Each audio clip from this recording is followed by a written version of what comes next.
Welcome to the Comfy Chairs, a podcast from 123 Limited. This is Kate. There are a few questions that come up again and again in conversations with leaders, and two of them are especially connected. One is about how to help teams grow and learn over time, and the other is about how to stay grounded as a leader, especially when times are tough. In this comfyHQ episode, I'm digging into both.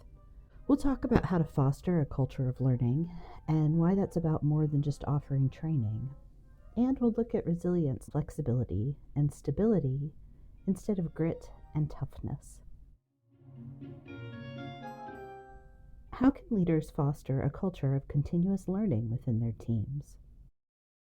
Providing learning opportunities on the job is just one way to recognize, engage, and grow your team. When employees are able to stretch into new responsibilities, attend training, or apply new ideas in real time, they often feel more valued, trusted, and capable. But transforming this into a true culture of lifelong learning, that's something different. It's deeper, more powerful, more sustainable. Lifelong learning isn't a program. It's not a benefit. It's a mindset that becomes woven into the fabric of your team's identity. And it can't be faked. If you want to lead a learning culture, you have to live it first. I have a framework I want to share to help you think about this more intentionally. It's what I call the learning engine, the mindsets and skills for lifelong learning: empathy, curiosity, courage, and endurance. Let's take a closer look. Learning is fueled by empathy. Empathy allows us to move beyond our own assumptions. It opens us up to the knowledge, challenges, and experiences of others. When we listen deeply, observe generously, and work to understand different perspectives, we begin to learn not just what others know, but how they know it. Empathy gives us access to stories, struggles, and wisdom that would otherwise be out of reach. In a team setting, this means encouraging people to stay open and curious about each other, to seek out diverse viewpoints, to understand before reacting. It means creating space for people to share what they know and how they got there. Empathy makes learning personal and relational. Learning is sparked by curiosity. Empathy helps us notice, and curiosity pushes us to explore. When we pay attention to what empathy reveals, those gaps in our understanding, the systems we don't fully grasp, the people whose experiences are different from ours, curiosity steps in. It asks, why? What if? How does that work? What else is possible? Curiosity leads to investigation, experimentation, and connection. And it doesn't just appear out of nowhere. It grows in environments where asking questions is welcomed, not shut down. Where leaders say things like, "What do you think?" and "Let's try it and see." As a leader, you can encourage curiosity by modeling it yourself. Don't just give answers. Ask questions. Invite exploration. Let your team see you wrestling with ideas and seeking new information. Because curiosity catches on. This is where the work gets harder. Curiosity leads to experimentation, but experiments come with risk. We won't always get it right. Sometimes we will fail, and this is where courage becomes essential. Courage sustains us when we feel uncertain. It helps us stay in the discomfort of not knowing, of trying something new, of admitting that we don't understand yet. Courage helps us reframe failure, not as an endpoint, but as part of the learning process. And as a leader, your courage makes it safe for others to try. When you admit mistakes, take ownership, or try something publicly that might not work, you're sending a clear message. We are allowed to learn here. Finally, learning is propelled by endurance.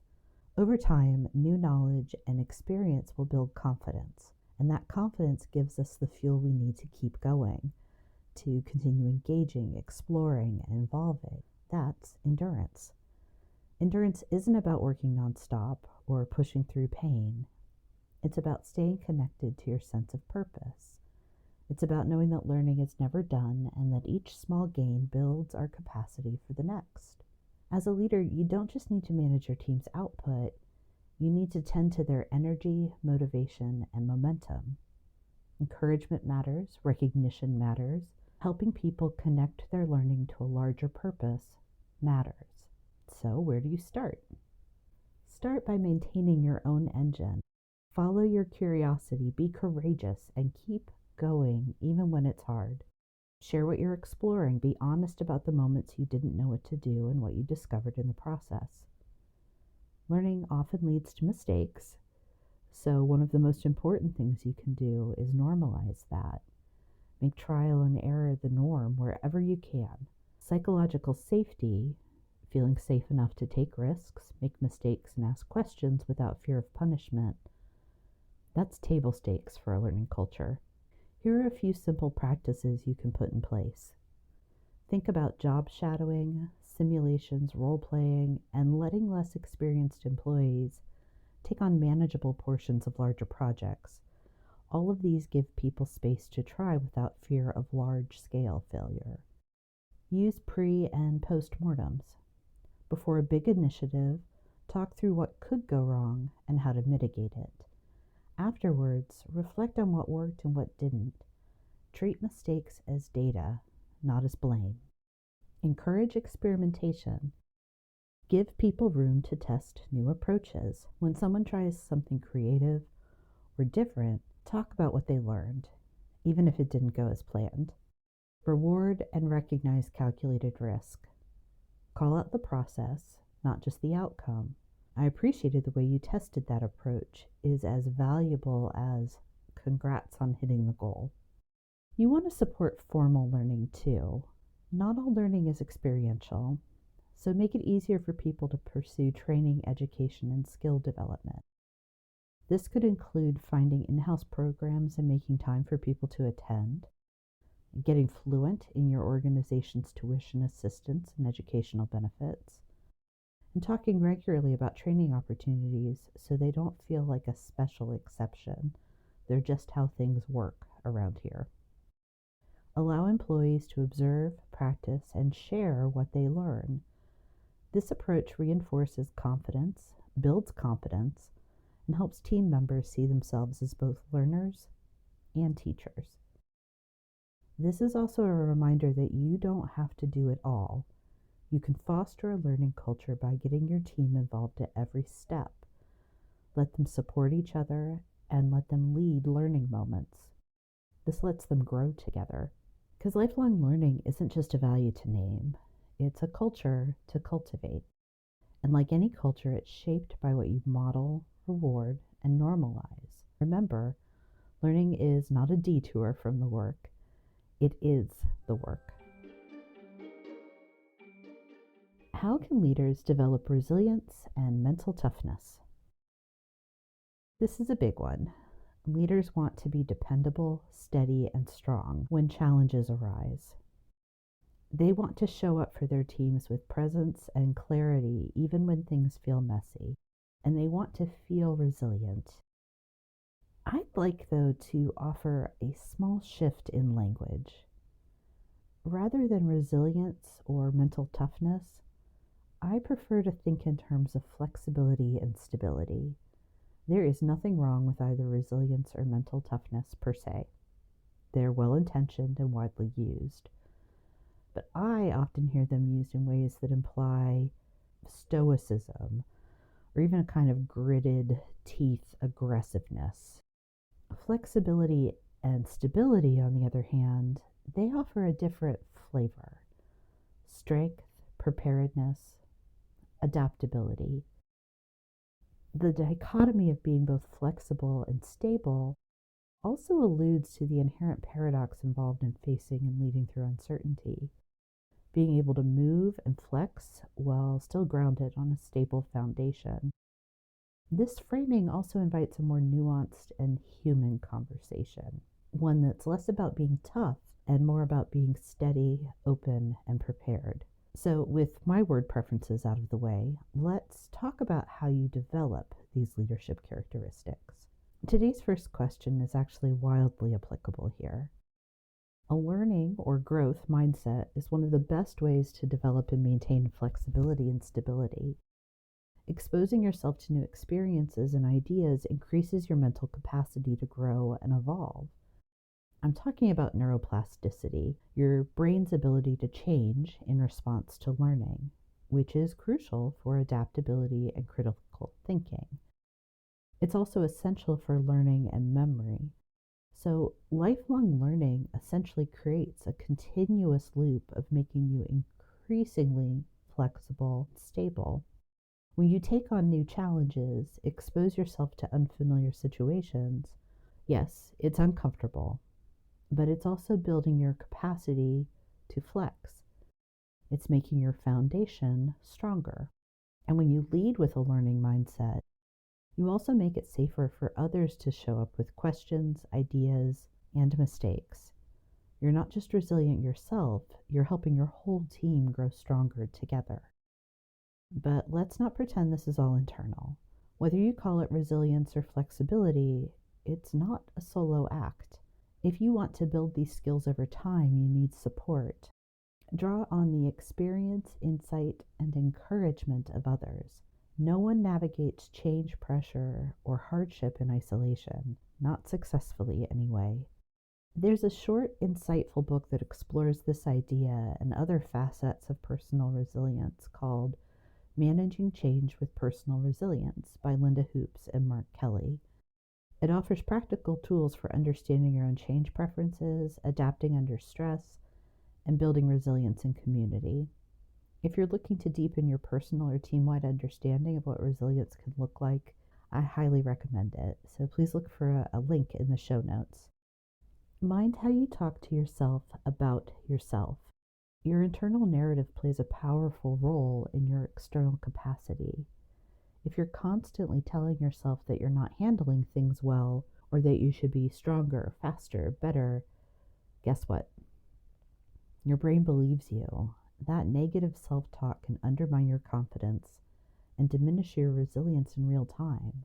So one very practical thing you can do is tune into your internal soundtrack. Another book I love on this topic is called Soundtracks by John Acuff. He describes how the stories we repeat to ourselves shape what we believe and what we become. He puts it this way: your thoughts are the internal soundtracks of your life. If you don't choose them on purpose, you'll end up listening to whatever plays automatically. So learning to pause and replace unhelpful internal narratives with more accurate, compassionate, and constructive ones isn't just a feel-good exercise. It's foundational to staying grounded when things get hard. Try asking yourself, what am I telling myself about this situation? Is it true? Is it helpful? Is it kind? What would I tell a friend in the same spot? That mindset shift towards self-compassion and truthfulness can be a game changer. Build habits that support your stability. Flexibility is strengthened through challenge, but stability is sustained through habit. Consistent, grounded routines can act as anchors in times of stress or uncertainty. This might include sleep, movement, and hydration. And I know these are obvious, but they're often the first to go. Practice regular reflection. Think about journaling, voice notes, or even quick check-ins with yourself. What's working? What's not? What do I need today? Create connection rituals. Have lunch with a trusted peer. Do an end-of-week check-in with your team. Spend time with people who remind you who you are. These aren't about perfection. They're about presence. A final note: resilience is not endurance alone. Sometimes what gets labeled as resilience is really just survival mode. It can look like skipping breaks, ignoring what your body and mind are trying to tell you, and that's not resilience. That's depletion. Real resilience, real flexibility and stability, they mean knowing when to pause, when to delegate, when to ask for help, and when to rest. You don't need to prove that you're invincible. You do need to build the awareness and support that help you recover, reflect, and respond when things get hard. Thanks for joining me for this episode. Whether you're thinking about how to foster more learning on your team, build stability in uncertain times, or just show up a little differently tomorrow, remember that leadership is a practice, not a destination. These questions don't have quick fixes, but they do have starting points, and that's often all we need. If this conversation resonated with you, I'd love to stay connected. You can subscribe to the newsletter for more reflections, tools, and ideas to support your leadership practice every other Tuesday, right in your inbox. You'll find a link in the show notes. And if you have a question for comfyHQ, I'd love to hear it. Just follow that link in the show notes. Comfy Chair's Hard Questions episodes drop every other week, right between our deep dive conversations on leading and learning. Next week, I'll be back in the comfy chairs with a conversation about asking better questions with guest Amber Johnson.